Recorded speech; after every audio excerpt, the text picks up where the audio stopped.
Honey, Sarah says, gripping my hand with a serious expression, you're letting him control you. This isn't just about the trip anymore. It's about your independence, your freedom. Are you really going to let a man dictate what you can and can't do? Hey there, I'm Allison. Just thinking about Miami makes me grin like a teenager. 4 days of pure freedom with my girlfriends. No responsibilities, no schedules, and absolutely no judgment. Sarah's already booked us VIP tables at Basement and Club Space. Those places are wild, and honestly, I could use some chaos in my life right now. I was packing my new bikinis, definitely not the modest kind, when, oh, Randy walked in. The look on his face when he saw the pile of club outfits on the bed was priceless. Um, I know he's against this trip and refuses to even discuss it. Uh, Let me tell you about my friends. Sarah's been thriving ever since she dumped her cheating ex. She's got a killer body and is making up for lost time. Jessica and Monica, never married, never planning to be. They're all about the high life, popping bottles with hedge fund guys and pro athletes. We've been close since college, back when we lived for the party scene. Marriage hasn't changed me that much. I still know how to have a good time. These clubs are next level, I told Randy, showing him Instagram stories from Basement. Sarah's friend knows the promoter, so we're getting the full VIP experience. The videos showed exactly what you'd expect: gorgeous people in barely their outfits, dancing on tables. Typical Miami vibes. I saw Randy's jaw tighten as he started rubbing his wedding ring, a habit he has when he's stressed. This time, it looked like he was trying to wear it down to nothing. So, what's the real plan here, Allison? He asked in a sharp tone. Getting wasted with your single friends while random guys buy you drinks? Oh, come on, I said, rolling my eyes. It's just for fun.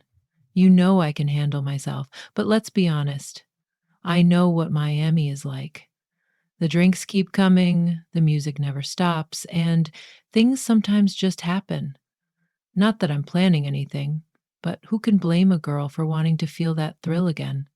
Sarah already has our itinerary mapped out: beach club at 1 p.m., recovery naps at 5, dinner at 9, then clubs until sunrise. Repeat daily. She knows this gorgeous Brazilian bartender at Hyde who makes shots so good they've been known to lead to forgettable nights. Randy, you're being ridiculous, I said as he stared at my outfits. We're all married or divorced. We know how to behave. Okay, that wasn't entirely true. The last time we went out, Sarah ended up in a hot tub with two soccer players, and Monica's stories are not suitable for family audiences. Come on, it's 2024. Married women are allowed to have fun too. It's not like I'm planning to hook up with anyone. Though Sarah keeps joking about finding me a vacation boyfriend, just for dancing, she says with a wink. That means she's not kidding. The truth is, I love Randy, but I sometimes miss the person I used to be. The one who didn't have to check in or explain herself. The one who could dance with anyone, drink anything, and crash at sunrise without facing a million questions. We need to talk, Randy said firmly. There's nothing to talk about, I snapped. I'm going to Miami with my friends. End of story. But the look in his eyes told me it wasn't the end. It was just the beginning of a storm I wasn't ready for.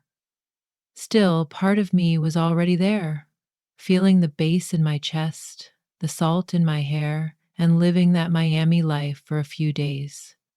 What's the worst that could happen? Randy here. Let me cut to the chase. There's no way my wife is going to Miami with those friends. Call me controlling if you want, but I've seen how this story ends, and it's never good. I walked in on Allison packing outfits that could make a stripper blush. Tiny scraps of fabric she's calling dresses. I know exactly what kind of trip this is shaping up to be. This isn't a beach trip with your girlfriends, I said, holding up one of the so called dresses. This is 4 days of clubbing, drinking, and who knows what else with your single and divorced friends who are out to prove something. Allison tried brushing me off. You're overreacting. It's just dancing and drinks, Randy. Don't you trust me? Round hold. Postcard performances and comedy events. Trust? Sure, I trust you when you're sober and thinking clearly, but throw in endless cocktails, your wild friends, and a bunch of guys circling like sharks? That's a different story. Let's talk about your friends, I said, sitting down. Sarah's on a mission to sleep her way through Miami since her divorce. Monica thinks a quiet night is three guys' numbers and an after party at dawn. And Jessica? She's still living like she's 25 with a limitless credit card. Tell me I'm wrong. The look on Allison's face said it all. I wasn't wrong. You want to pretend this is innocent fun? Fine. But we both know what goes on at those clubs. Guys buy drinks, there's grinding on the dance floor and private cabanas at 3 a.m. One wild night, a few too many shots, and suddenly wedding rings don't mean a thing.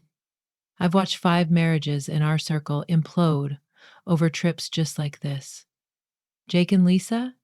She went to Vegas with her single friends, came back with a new perspective on their marriage. 2 months later, she was living with her personal trainer.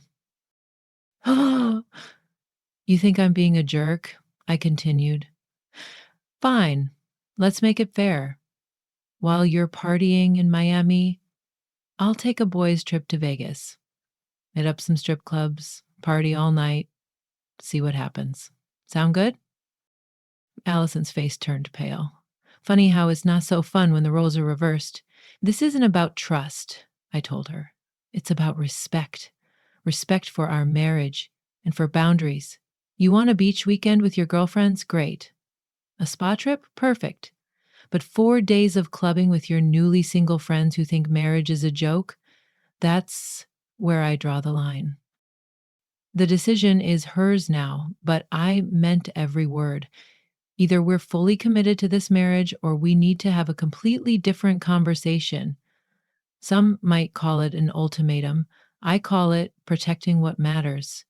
Because if Allison doesn't see why this trip is a problem, maybe the real issue isn't where she's spending her weekend. It's something far deeper. Well, isn't this just great? I'm sitting at Starbucks with the girls, and they're staring at me like I've lost my mind after I told them about Randy's ultimatum. The mood is somewhere between an intervention and a battle plan. Are you seriously letting him control your life like this? Sarah snaps, practically spitting out her words. Jesus, Allison, I thought you had more backbone. This is exactly why I left Robert. Men thinking they own us just because they put a ring on our finger. I stare at my untouched latte, my stomach twisting in knots. The truth is, part of me understands Randy's point, but these women, they've been my ride or die crew since before I even met him, and right now, they're out for blood. Listen, babe, Monica says, leaning in with the overwhelming scent of expensive perfume and judgment. What happens in Miami stays in Miami. That's the whole point. Randy doesn't need to know if you dance with a few guys, have some drinks, maybe let someone cute buy your breakfast at sunrise. Exactly, Jessica chimes in, her legal mind clearly at work. It's not cheating if it's in a different area code. Plus, you need this. When was the last time you felt truly alive, truly free? Marriage isn't supposed to feel like a prison sentence. They keep talking, painting a picture of wild nights with no consequences. Sarah's got the whole itinerary locked down. Which clubs have the hottest guys, which promoters will comp our drinks, which hotels don't ask questions when you bring company back. Remember spring break in Cancun? Sarah asks, her eyes glinting with that reckless sparkle. Remember that soccer player who couldn't keep his hands off you? That could be you again, honey. 4 days of pure freedom. But all I can think about is Randy, not because I'm whipped or weak, like they're suggesting, but because maybe he's right. These women, my best friends, are actively plotting how to get me to cheat on my husband, and they're making it sound perfectly normal, even justified. Girl, you need to get some strange, Monica says, like she's prescribing medicine. It's good for you. It'll make your marriage stronger, trust me. After a weekend of Miami guys, Randy's gonna look boring as hell. Jessica nods enthusiastically. And what he doesn't know won't hurt him. We've got your back. No photos, no social media, no evidence. Just memories and a few phone numbers you'll delete later.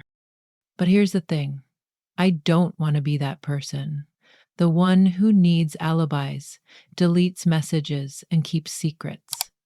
The girls insist I'm overreacting, that it's harmless fun, that everyone does it.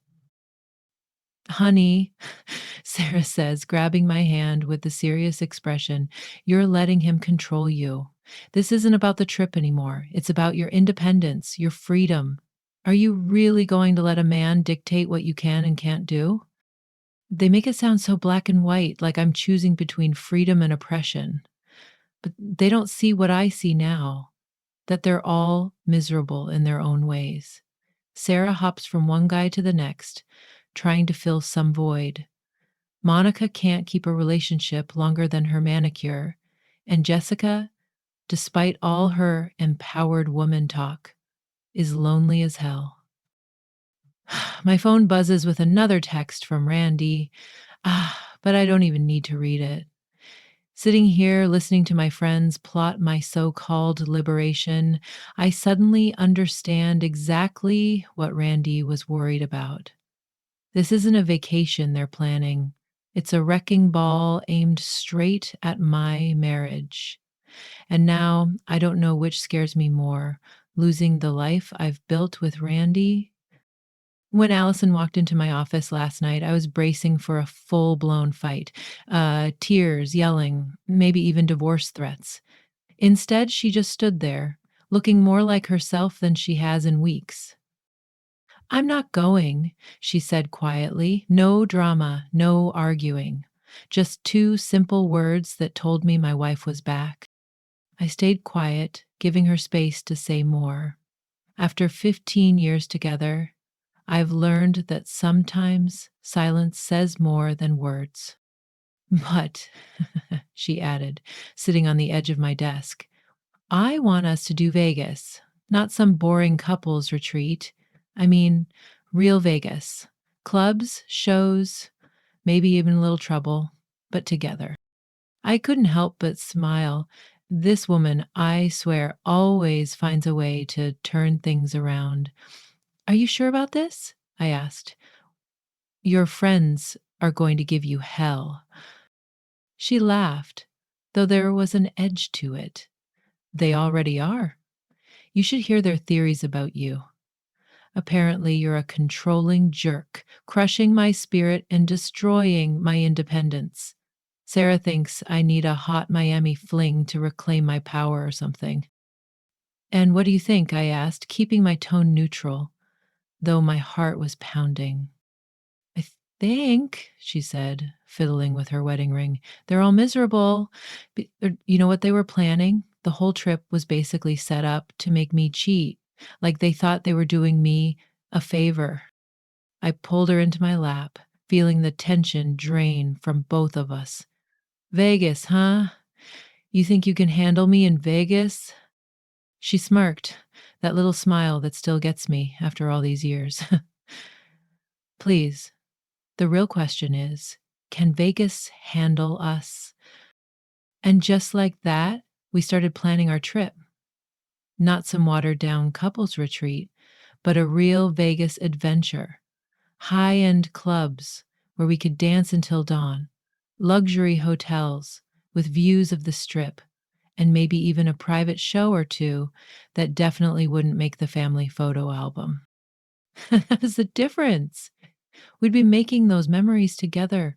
No deleted texts, no morning after guilt, no secrets eating away at our marriage. You know what sealed it for me? She asked later as we looked at hotel options. Sarah mentioned a promoter in Miami who specializes in entertaining married women.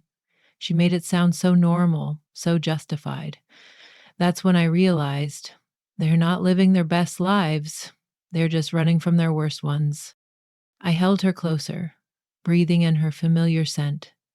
This woman, who could have taken the easy way out, the what happens in Miami stays in Miami route, chose us instead. Not because I forced her, not because of ultimatums, but because she saw through the toxic version of freedom her friends were selling. Vegas won't know what hit it, I said, already picturing us tearing up the strip. Damn straight, she replied, with a laugh. The best part? Every crazy story, every wild night, every questionable decision, they'll be our stories. No secrets, no guilt, just us, living our best lives together. That's the thing about marriage. It's not about chains or cages or giving up your freedom. It's about choosing your partner every day in all the big and small moments. Sometimes that means saying no to Miami, and sometimes it means saying hell yes to Vegas. Watching Allison now planning our getaway with that sparkle back in her eye, I knew we'd just navigated something bigger than a trip. We chose each other. We chose our marriage. And now, Vegas better be ready for us.